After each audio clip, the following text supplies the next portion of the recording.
Welcome. This is TarHeel247, a UNC basketball podcast. Make sure to like, share, and subscribe to the channel. Another good weekend, Thanksgiving weekend. Thanksgiving week, I want to welcome in my guy, Isaac Trotter, fresh off the mac and cheese, apparently, right? So how was your Thanksgiving? Great. Yeah, I had plenty of baked mac and cheese. My sweet potatoes were really good. I got a lot of dark turkey this week, and then I just watched a crap ton of college basketball over the last a week or so. So I always kind of emerge from like the feast week haze of just like, what did I learn about all of these teams? But it was interesting. It was interesting, and obviously you got to see Carolina up close in person. So this should be it should be fun. And guess what? The feast week, even though feast week ends, we still get a lot of really good hoops in the next coming week. So excited to learn a lot about these teams moving forward. Before we get to Carolina, I always ask you a question about the landscape of college basketball. How do we feel? How good is Michigan? Is this they're playing at the right time, or are they a legit national championship contending team? Yeah, I think the story of the year so far is Michigan for sure. I think I think they're maybe better than I thought they would be earlier. I knew that this team was going to be good, but I think they've really coalesced into something different. And I think it kind of goes back to like the skilled size and Dusty May's bet on pedigree. I kind of look at their roster. It's like Trey McKinney's a 5-star. Namari Burnett's a former like top 30 type of guy. Yaxel Lendeborg's a 5-star transfer. Adai Mara was a 5-star type of guy. Merez Johnson was a top 40 recruit. Elliot Cadeau was a 5-star guy. Roddy Gale was a really prized recruit. Yep. So it's like this team, like it shouldn't be that surprising when you kind of look at their pedigrees of how this roster was built. But gets a really good lesson of like when you are really good on 2-point offense and really good on 2-point defense and you control the paint on both ends of the floor and you're able to win on nights when you don't shoot well from three and you turn it over a lot, we probably should pay attention that when the nights that the threes go in and the turnovers go away, you're going to be a wagon, and Michigan sure is. Yeah, Dusty May is a really, really good coach too. So, I mean, he took FAU to the Final Four. I don't think that's a fluke. So let's get started, right? Before we get to the next few games, let's start off with the Fort Myers tip-off. They got the win against St. Bonaventure before losing to Michigan State. Your thoughts on the Heels' performance overall in those two games, more specifically the big one, Michigan State? Yeah, I feel like it was a missed opportunity. That was a situation where I felt like that was a game that Carolina could have won, just didn't find ways to make winning plays. And that's, I kind of think about a lot of these new teams of like finding ways not to lose games early in the season and like early as like a team. And that group, I felt like they just didn't make enough winning plays, like lost off ball a few times, foul a 3-point shooter late down the stretch, not getting the best looks offensively, a little rushed where some of your bench guys come in and everything. And those are kind of concerning trends that teams are going to have to kind of figure out as you kind of learn and grow together as a group. I think maybe my biggest takeaway, though, is that like this team is like really, really competent when Henry Visar's on the floor and really, really incompetent when he's not on the floor. Yeah. And that's really scary to me. And that's something that I think is going to have to get corrected, whether that's like some of the bench guys start to play better or they change some of the rotations a little bit and Henry stays out of foul trouble. But yeah, I kind of looked it up today. Carolina's plus 38 net rating with Henry Visar on the floor and -6 without him this year.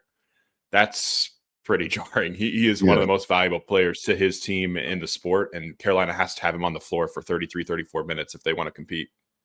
Yeah, I was at the game, and I saw so crazy because watching from TV is so different, and it's been a while since I've been to a physical game and that up and close and personal, and you saw the blows, right? They were filling each other out. Everybody was, the punches were being thrown, and then Michigan kind of saw like, okay, we're good, right? And I think that's when the tides changed, especially when he got into foul trouble. And being an undersized center, I started as a power forward in the NBA. NBA gets smaller. Now the NBA's back massive. It's crazy, but you have to do your work early. Visar's not a physical guy, so you have to anticipate the shot. You got to anticipate certain things to get a guy off the board. If you can just push a guy just a little bit more, 12 inches, right? 12 inches off his spot and allows you to get more space. So I was just watching that closely because you're right. they're going to need to play him 40 minutes, right, down the stretch if it gets to time where we need to win games and we've got to, really kick it into gear. So it's going to be interesting to see. They tried both bigs. I thought Zay looked a lot better, but I think Coach Hubert wanted Brown in for the size. But I thought Zay was a lot better when he played this minute. So Michigan State physical team. When I was kind of talking to everyone around the program, they say, "Look, it's not a secret. We struggle with physicality. Luckily, we're more talented. Michigan State has physicality and talent, and everyone was worried. I was too, and it showed." I think it was also one of those games where he really missed Seth Trimble. I feel like is he the most physical player on this roster? Maybe. For sure. Like it feels like he plays with the most edge, and I think it was kind of weird. It felt like Michigan State is. I don't want to take anything away from State. Like they're super well schooled defensively. I think they play the gaps really well. They shrink driving lanes. Like it's really hard to get to the rim against them. Like that, just their style of defense. But like it felt like Luka couldn't really. I mean, he had one good split. He split a double team once and was able to get downhill, but he couldn't really get to the basket in the half court against them. Kyan can't get to the basket at all against them, right? And like that's where I felt like Seth's like pop, off the bounce was a little bit missed. He's a quick twitch guy, right? So like he's a guy that could get in there and break things down and get things rolling. I mean, when it came down to it, they just kind of threw it to Caleb like, "Hey, go be top 5 draft pick," which I love, but that's not sustainable. Right. And also Michigan State's defense like kind of forces you to kind of beat them over the top, right? Like you're going to have to stretch them out and hit some threes. I went back and watched them today.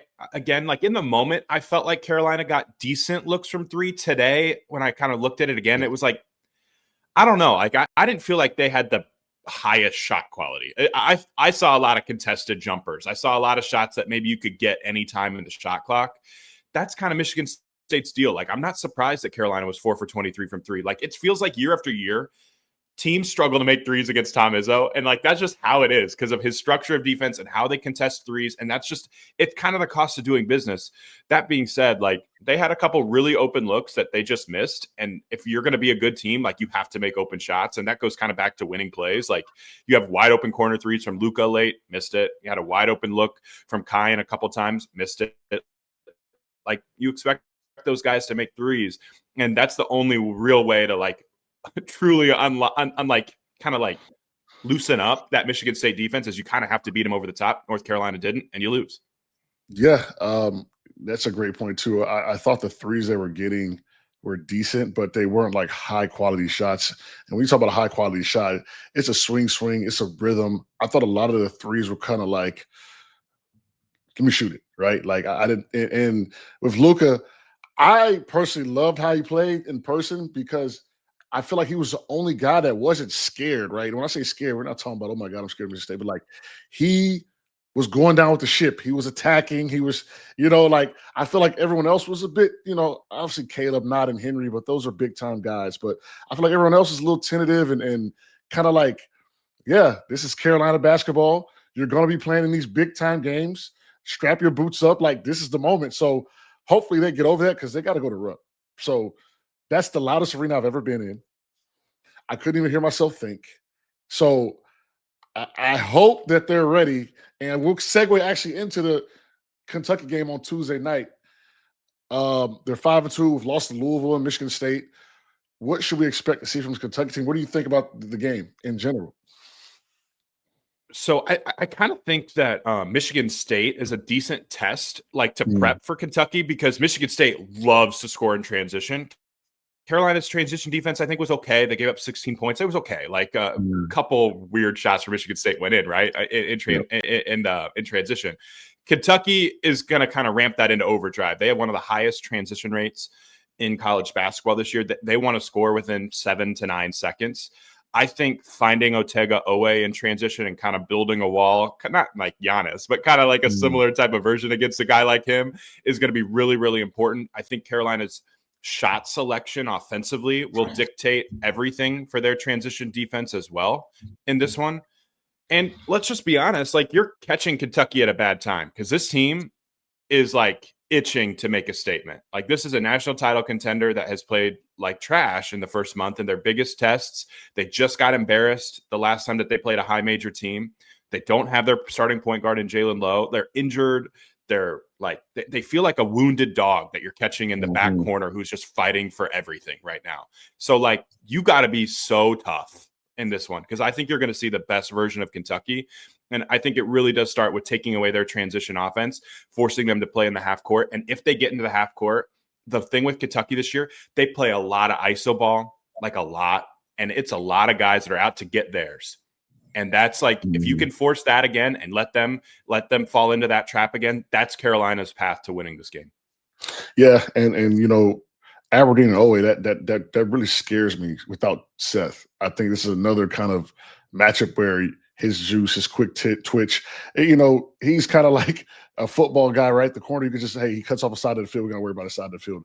That's what he does for the defense. And even with Michigan State, I'm watching Fears because I love how he plays. So I'm really keeping an eye on him, just to seeing what he's doing. He's jawing, you know, talking to Luka, right? Like, he's getting in, and I felt like Seth would have been a guy that had him a little more dampered down, you know, a little bit.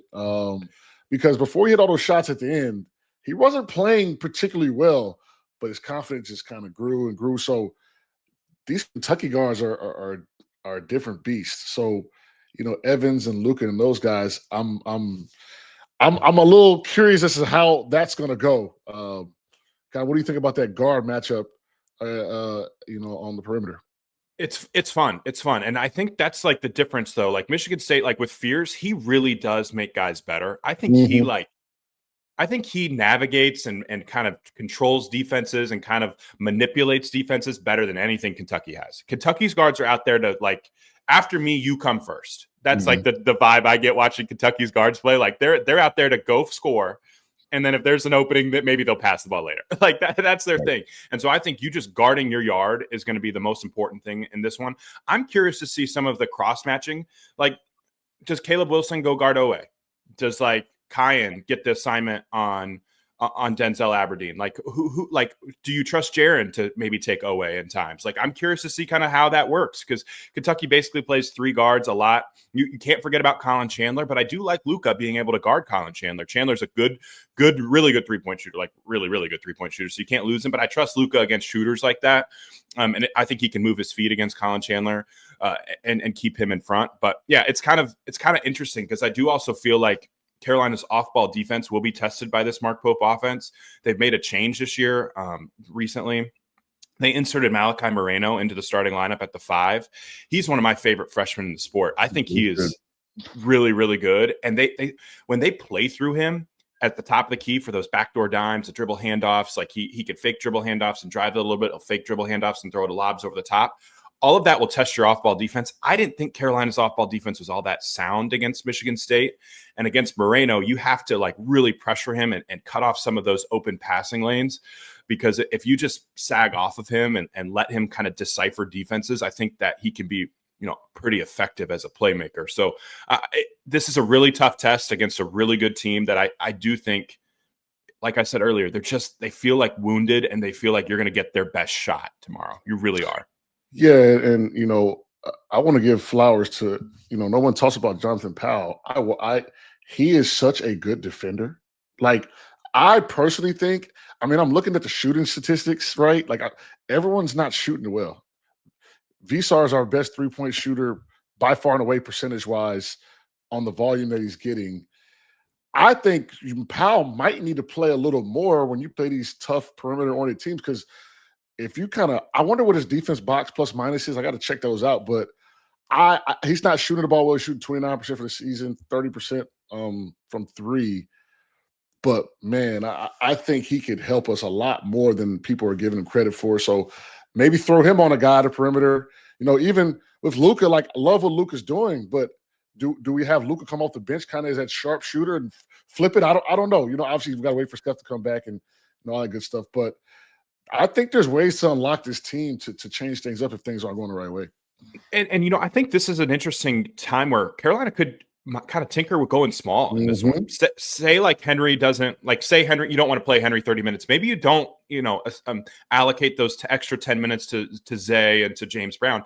Maybe that's a scenario where Caleb Wilson gets to play a little bit of small ball 5. You slide Jaren down to the 4, you insert Powell, and you kind of go with the 3 guards and have a lot more skill and mobility and speed on the floor. Because Kentucky's bigs, like Moreno is really like their only true inside enforcer for the most part. Like Brandon Garrison is like a play finishing type of guy. Like, bad things happen for Kentucky when Brandon Garrison has the basketball, unfortunately, right now. Yeah. Mo Diabate isn't really much of a scoring threat, right?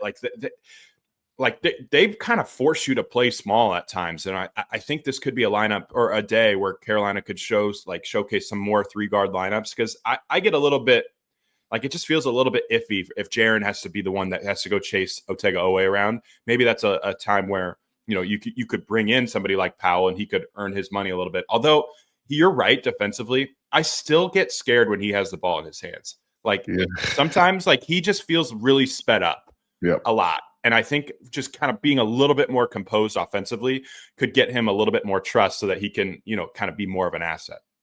Yeah. I mean, I think back to like the team with Ingram and that team, kind of how they used to kind of go small and interchange and tinker a little bit with the size, because it is what it is. Caleb and Henry Visa are so much kind of better than the bench. I remember when I was playing with Jay Kidd, I'm like, hey Jay, like, what's up with my minutes? Like, what's going on?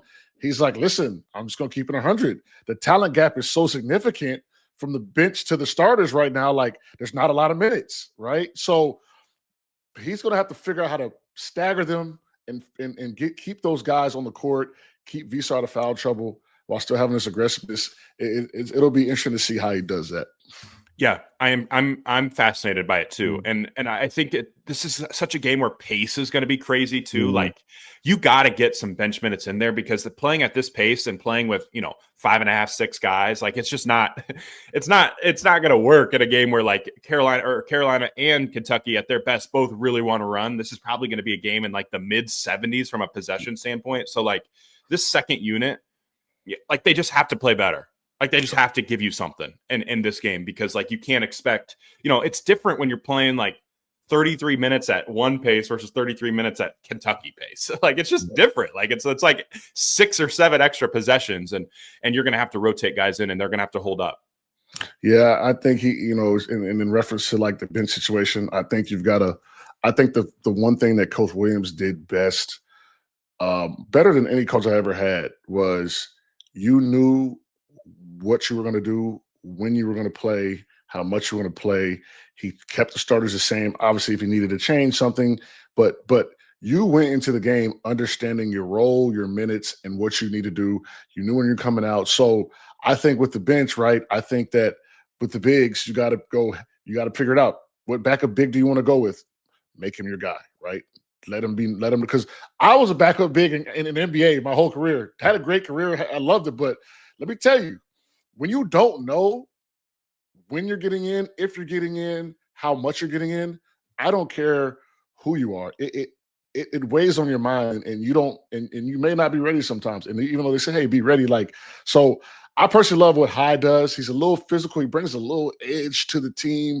I think that's what they need right now. So figure out the bigs, backup big situation. And I think Dix is going to be coming along fine. I love what he did for us towards the end as well, Michigan State. So I'm curious to think as far as the backup big situation.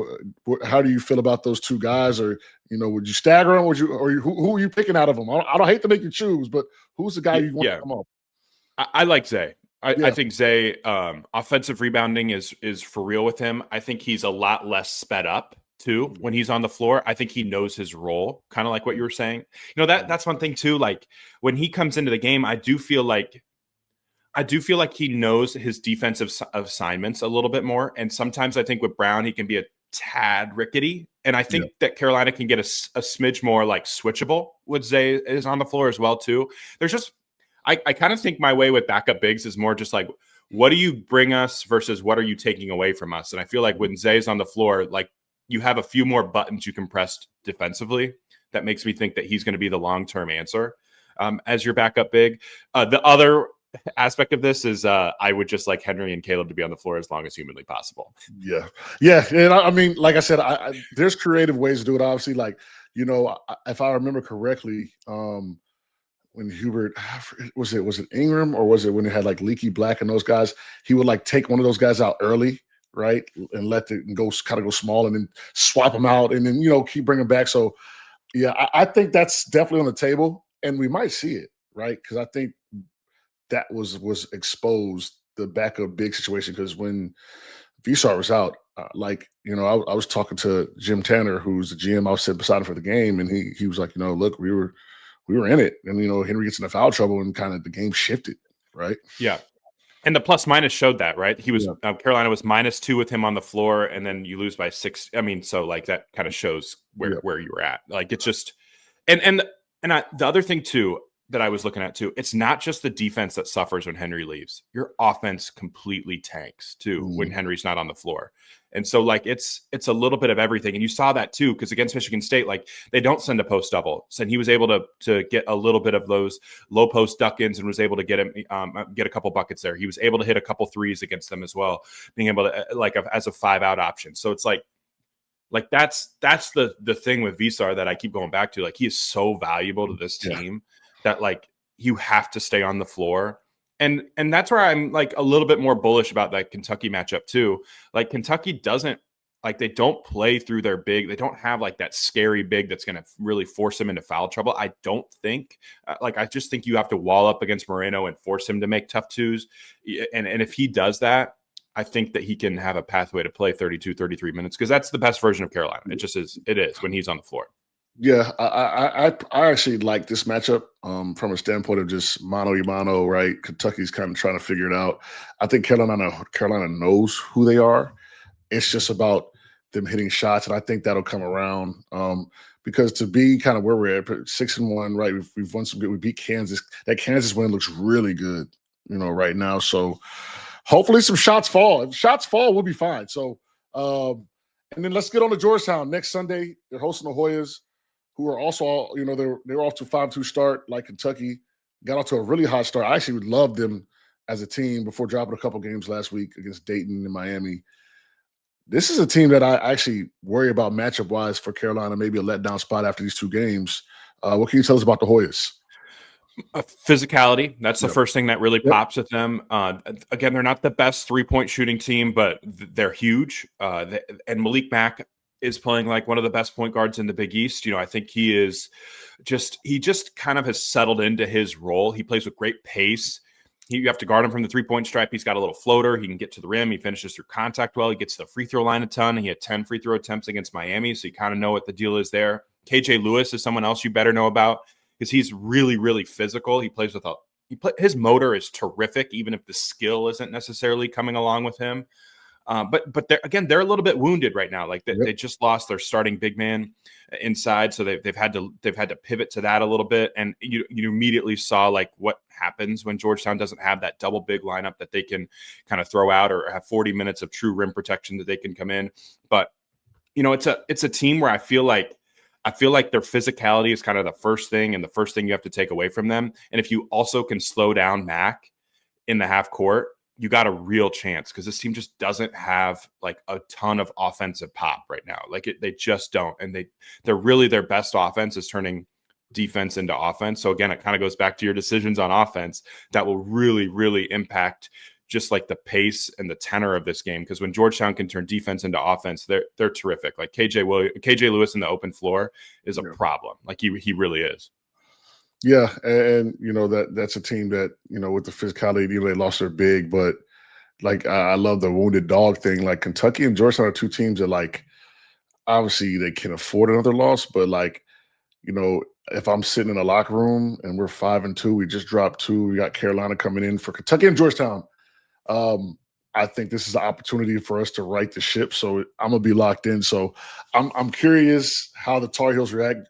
Georgetown is a team.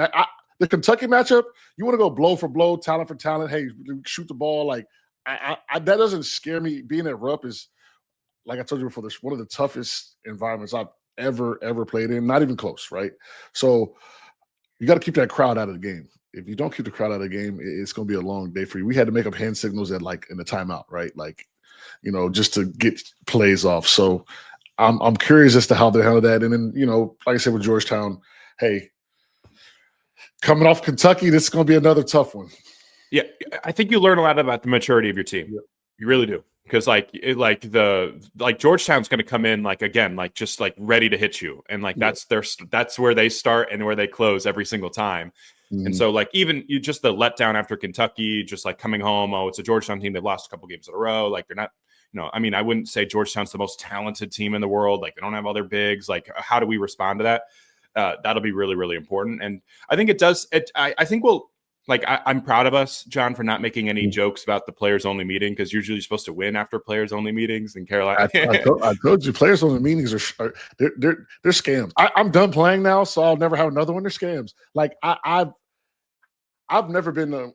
I would say in Carolina, I was one of the leaders. I never was players-only. If we needed to get together, I said, hey, look, I remember my freshman year we were struggling. This year we went to NIT. Deion Thompson was like, hey, look, man, everybody's come to the house. Let's just hang out. Let's just hang out. Let's have a good night, man. Let's get to know each other, man. Let's just spend time and have a good night, right? I think that's the meeting you should have. I've never seen a players only meeting, sit down, and it's just never. That's a red flag, but I'll digress. I didn't make any jokes about it. I just brought it up. I set the tee for you, and then you can take off on it because we had strong takes on that. Yeah, my producer Kenny. What if I was like, "Hey, look, Kenny, me, and us, we need to have a meeting, man. It's not going well. It might make it worse." Rather than me saying, "Hey, look, man, let's just go grab lunch or dinner. Let's chat." Right. So, that's just we'll see. We'll see. Kentucky's coming up. Georgetown. I said if we get 2 out of 3, I wouldn't be mad. Yep, and that's why these next 2 are going to be enormous. I will say this: this is maybe Caleb Wilson's this is his chance to really 100% put his stamp on I'm an All-American, because Kentucky, Mo Diabate is probably one of the best 4-man defenders out there. Georgetown, they're going to play really good defense. I think they're going to actually cross-match some interesting lineups onto him. I wouldn't be surprised if they throw KJ Lewis onto him too. They've called KJ Lewis the best defender, maybe the best defender in the country. So he's going to get a test against 2 elite defenders. If he plays well in these back-to-back games, that's the recipe, I think, for him to start to show, hey, I'm a legit All-American. I'm heading into the ACC as a legit ACC Player of the Year contender next to Cam Boozer. Because if you weren't paying attention, NC State went out to Maui, laid a couple eggs. Darian Williams did not play all that well. So there's an opportunity here for him to kind of put his stamp back on the ACC Player of the Year race and say, hey, it's me and Cam Boozer and Darian Williams. You're third in the pecking order right now. Yeah, we haven't talked about him, but the dunk, I swear to you, I have not jumped out of my seat for a dunk in a long time. I jumped out of my seat. The whole gym, and it's crazy as I'm crammed into the seat. My back's kind of hurt. I can't really fit. Next thing you know, I'm just flying up in the air. His ceiling. People keep murmuring KG. Now, I didn't see KG as a high school player, so I can't just sit there, or a college player, high school college player or 18, so I can't tell you that. But my God, if I'm a team outside of the top 3, I wouldn't even, there's nowhere else to go. Yeah, I agree. His bend reminds me of a defensive end, ability to bend and come around the corner and sack the quarterback. His bend in transition, he just he's nasty. He is nasty. And that Michigan State front line, they're tough, they're physical. But I think you saw very quickly that any 4-man that doesn't have a great mobility, his east-west type of vertical or mobility was just pretty nasty. And the bend that it's weird. He does some freaky stuff. He really does some freaky stuff. And it's just stuff that's not very normal. And so that's why you can't waste this opportunity. Yeah, I actually text Harrison during the game. I said, man, he's got a little bit of you with a little bit of Marv in him. It's like a mix. It's like a mix of him and Marv with a light sprinkle of hyper athleticism, because Harrison was very athletic. People don't really talk about it a lot, but he was uber athletic. I mean, he dunked on some cats. If you want to YouTube Harrison Barnes dunks, like he could, and Marv was Marv's got some dunks too in the vault that people don't really talk about. And for me to have a mix of those two guys, because like I see him come down the court and do the dribble, rip through, or the side step, that's kind of like Harrison S. But then when he gets to the rim and he's shooting the midi and he's doing the mid, I see a smidge of Marv. So like I listen. I'm so impressed with him every time I see just the way he plays the game. I mean, when this is Michigan State, and yes, he had to force some shots up, but like everyone was okay with it. It was fine, like So I got to ask you, or to tie the bow on that, he is certainly fourth for me. And if I'm ranking, for me it'd be like DP, AJ, Cam, and then Caleb. So like that's that. You had a little nugget that you were sitting by Jim Tanner the whole time. Like any takeaways from Jim Tanner that we need to know about, like that he had any nuggets that he dropped during the game to you? I mean, he didn't drop many nuggets because he's my agent, right? So we were just, how's your family? How's everything going, man? Good to see. We were just happy to see each other. He was with his daughter. The one thing that I did love, right? So he was cheering for the Tar Heels, clapping, right? And as a GM, right, you're supposed to sit there and be cool and laid back. He's like, I can't. Like, this is my school. So I thought that was super, super dope. Like him getting up and cheering and clapping and being a legitimate fan while also being the GM of the program. I think that's dope because GMs sit up and they look and they try to look cool and he was in spreadsheet socialists, right? Yeah, spreadsheet socialists. Yeah. So he was in the game cheering. So I love that about him. But we mostly just talked about life and he talked.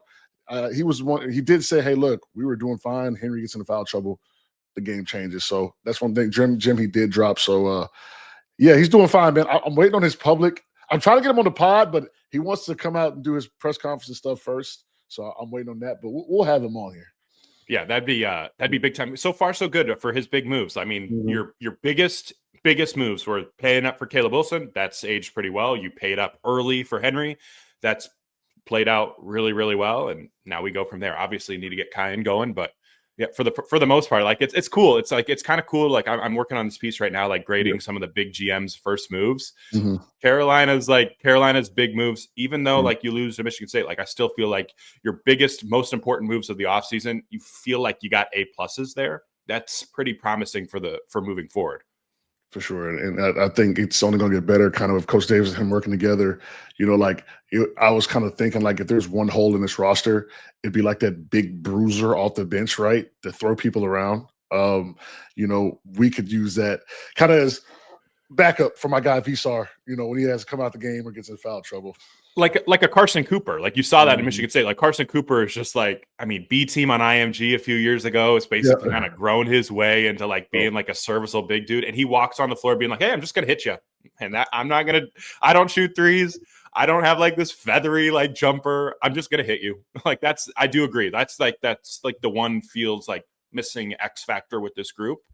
And maybe James Brown can grow into that. Maybe Zayden is somebody that can kind of grow into that. But those margins, that feels like the margins that separates Carolina. Carolina's a good team. We know that. Yeah. I think the margins on this roster will determine whether they turn into a great team this year. Yeah, for sure. Because, down the stretch, I think they're going to probably have to play guys 32 plus minutes per night down the stretch of ACC. Even a guy like Toby Awaka for Arizona, like he does a lot for them off the bench. When I love him come off the bench, I'm just kind of like, you're good. Like every team could use a guy like him. He's averaging a double-double, I think, off the bench for Arizona. So, look, I'm gonna let you get out of here. As always, thanks. Appreciate you. Hope the mac and cheese digested well. I still got some left. I'm probably gonna have some for lunch today. So, thanks for coming on, man. Of course, man. Thanks for having me. Appreciate it. As always. Thanks for watching on YouTube and listening to wherever you get your podcasts. Be sure to check out TarHeel247.com for the latest wall-to-wall coverage of Carolina athletics. See you next time.